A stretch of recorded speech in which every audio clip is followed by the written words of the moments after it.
ਖਬਰਾਂ ਦੀ ਸ਼ੁਰੂਆਤ ਕਰੀਏ ਪੰਜਾਬ ਪੁਲਿਸ ਦੀ ਸੇਵਾ ਤੋਂ। ਉਹ ਇੱਕ ਦਲਜੀਤ ਦਾ ਡਾਇਲੋਗ ਵੀ ਹੈ, ਉਹ ਛੋਟੂ ਪੰਜਾਬ ਪੁਲਿਸ ਡਾਂਸ ਵੀ ਕਰਦੀ ਹੈ।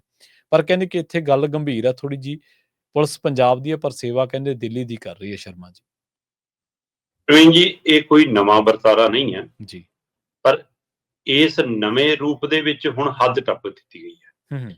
ਪਹਿਲਾਂ ਅਕਾਲੀ ਭਾਜਪਾ ਦੇ ਦੌਰ ਦੇ ਵਿੱਚ ਵੀ, ਕਾਂਗਰਸ ਦੇ ਦੌਰ ਦੇ ਵਿੱਚ ਵੀ ਏਦਾਂ ਆਪਣੇ ਚਹੇਤਿਆਂ ਦੀ ਸੇਵਾ ਪਾਣੀ ਕੀਤੀ ਜਾਂਦੀ ਰਹੀ ਆ, ਸਿਕਿਉਰਿਟੀ ਵਗੈਰਾ ਦਿੱਤੀ ਜਾਂਦੀ ਰਹੀ ਆ, ਪਰ ਇਸ ਹੱਦ ਤੱਕ ਕਦੇ ਨਹੀਂ ਹੋਇਆ ਕਿ ਪੰਜਾਬ ਦਾ ਡੀਜੀਪੀ ਪ੍ਰੈਸ ਕਾਨਫਰੰਸ ਕਰਕੇ ਕਹੇ ਜੀ ਕਿ ਦਿੱਲੀ ਵਾਲਿਆਂ ਨੇ ਸਾਨੂੰ ਕਿਹਾ ਜੀ ਤਾਂ ਅਸੀਂ ਕੇਜਰੀਵਾਲ ਕੋਲੋਂ ਆਪਣੀ ਸਿਕਿਉਰਿਟੀ ਵਾਪਸ ਲਈ ਆ। ਮਤਲਬ ਜਿਹੜੀ ਗੱਲ ਅਸੀਂ ਲਗਾਤਾਰ ਵੱਖੋ-ਵੱਖ ਮਾਧਿਅਮ ਰਾਹੀਂ ਕਰ ਰਹੇ ਸੀਗੇ ਕਿ ਭਾਈ ਪੰਜਾਬ ਦੇ ਸਾਧਨਾਂ ਦੀ, ਪੰਜਾਬ ਦੇ ਖਜ਼ਾਨੇ ਦੀ, ਪੰਜਾਬ ਦੇ ਚੌਪਰ ਦੀ, ਪੰਜਾਬ ਦੀ ਪੁਲਿਸ ਦੀ, ਪੰਜਾਬ ਸਰਕਾਰ ਦੀ ਦੁਰਵਰਤੋਂ ਹੋ ਰਹੀ ਆ, ਉਹਦੇ ਤੇ ਡੀਜੀਪੀ ਸਾਹਿਬ ਨੇ ਮੋਹਰ ਲਾਈ ਤਾਂ ਹੁਣ ਤੱਕ ਸਰਕਾਰਾਂ ਮੁੱਕਰਦੀਆਂ ਆ ਰਹੀਆਂ ਸੀ ਕਿ ਜੇ ਤੁਸੀਂ ਸਿਕਿਉਰਿਟੀ ਦਿੱਤੀ ਵੀ ਸੀ ਤਾਂ ਹੀ ਵਾਪਸ ਲਈ ਨਾ।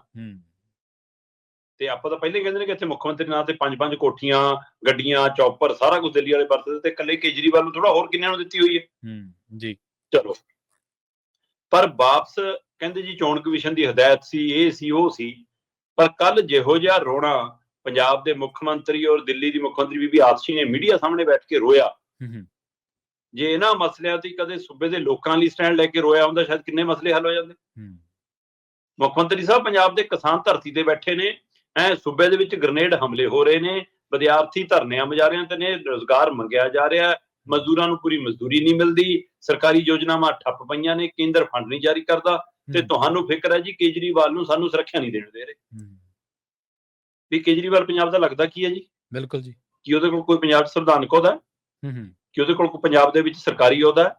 ਕਿ ਉਹ ਸਰਕਾਰ ਦਾ ਮੁਲਾਜ਼ਮ ਹੈ ਇੱਥੇ ਦਾ? ਕਿ ਉਹ ਸਰਕਾਰ ਦਾ ਮੁਖੀ ਹੈ ਇੱਥੇ ਦਾ? ਕਿਸ ਨਾਤੇ? ਜੇਕਰ ਉਹ ਦਿੱਲੀ ਦਾ ਮੁੱਖ ਮੰਤਰੀ ਆ, ਉਹਦੇ ਕੋਲ Z+ ਸੁਰੱਖਿਆ, ਫਿਰ ਤੁਹਾਡੀ ਸੁਰੱਖਿਆ ਦੀ ਲੋੜ ਕੀ ਪੈਗੀ? ਪਾਰਟੀ ਦਾ ਸੁਪਰੀਮੋ ਹੋਣਾ ਇਹਦਾ ਮਤਲਬ ਇਹ ਥੋੜਾ ਕਿ ਤੁਸੀਂ ਉਸ ਨੂੰ ਸਾਰਾ ਹੀ ਪੰਜਾਬ ਫੜਾ ਦੋਗੇ। ਜੇ ਹਾਂ ਸੱਚਮੁੱਚ ਫਿਕਰ ਆ ਫਿਰ ਤਾਂ ਦੇਸ਼ ਦੇ ਹੋਰ ਮੁੱਖ ਮੰਤਰੀ ਭਾਈ ਸਾਰਿਆਂ ਨੂੰ ਦੇ ਦਿਓ। ਜੇ ਪੰਜਾਬ ਪੁਲਿਸ ਇੰਨੀ ਕਾਬਲ ਹੈ, ਵੈਸੇ ਤਾਂ ਕੱਲ ਮੁੱਖ ਮੰਤਰੀ ਸਾਹਿਬ ਕਹਿ ਰਹੇ ਸੀ ਭਗਵੰਤ ਮਾਨ ਜੀ ਕਿ ਪੰਜਾਬ ਪੁਲਿਸ ਦੀ ਸੁਰੱਖਿਆ ਬਹੁਤ ਜ਼ਰੂਰੀ ਹੈ ਕਿਉਂਕਿ ਬੀਜੇਪੀ ਉਹਨਾਂ ਨੂੰ ਮਰਵਾ ਸਕਦੀ ਹੈ। ਮੈਂ ਤਾਂ ਕਹਿਣਾ ਕਿ ਕੇਜਰੀਵਾਲ ਪ੍ਰੈਸ ਕਾਨਫਰੰਸ ਕਰਦਾ ਕਿ ਜੀ ਮੈਨੂੰ ਜਿਹੜੀ ਮਰਜ਼ੀ ਪੁਲਿਸ ਦੇ ਦਿਓ, ਪੰਜਾਬ ਪੁਲਿਸ ਨਹੀਂ ਦੇਣੀ ਜੀ। ਤੋਂ ਬੱਗਾ ਖੋ ਕੇ ਲੈ ਕੇ ਦਿੱਲੀ ਵਾਲੇ, ਉਹਨਾਂ ਨੂੰ ਤਾਂ ਦਿੱਲੀ ਵਾਲੇ ਠੀਕ ਨੇ। ਇਹ ਤਾਂ ਬੱਗਾ ਚੱਕ ਲਿਆ ਸੀ, ਅਗਲੇ ਖੋ ਕੇ ਲੈ ਕੇ ਨਾ ਰਾਹ ਚੋਂ। ਜੀ ਜੀ ਬਿਲਕੁਲ। ਤੇ ਫਿਰ ਸੋ ਇਸ ਲਈ ਜੇ ਪੰਜਾਬ ਪੁਲਿਸ ਇੰਨੀ ਮਤਲਬ ਕਾਬਲਤਾ ਰੱਖਦੀ ਆ, ਫਿਰ ਭਾਈ ਪੰਜਾਬ ਦੇ ਗ੍ਰੇਡ ਹਮਲੇ ਕਿਉਂ ਹੋਈ ਗਏ?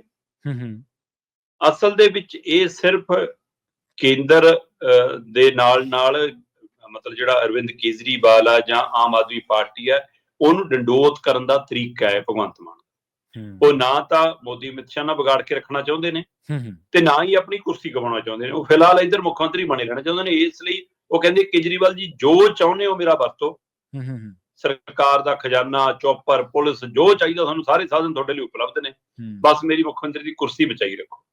ਸੋ ਇਹ ਤਰੀਕਾ ਨਹੀਂ ਹੁੰਦਾ ਜਨਾਬ ਕਿ ਇੱਕ ਸੂਬੇ ਦਾ ਮੁੱਖ ਮੰਤਰੀ ਪੰਜਾਬ ਨੂੰ ਲਵਾਰਸ ਛੱਡ ਕੇ ਉੱਥੇ ਬੈਠਾ ਰਹੇ ਤੇ ਕਹੇ ਜੀ ਕਿ ਅਸੀਂ ਤਾਂ ਪੁਲਿਸ ਦੇਣੀ ਆ। ਤਾਂ ਵੈਸੇ ਹੀ ਜੇ ਤੁਸੀਂ ਨਾਲ ਫਿਰਦੇ ਹੋ ਉਹਨਾਂ ਦੇ ਨਾਲ ਤਾਂ ਤੁਹਾਡਾ ਸਾਰਾ ਕੁਝ, ਤੁਹਾਡੀ ਵੀ Z+ ਰੱਖਿਆ ਉਹਦੇ ਨਾਲ ਹੀ ਆ, ਵੈਸੇ ਵੀ ਪੁਲਿਸ ਨਾਲ ਆ।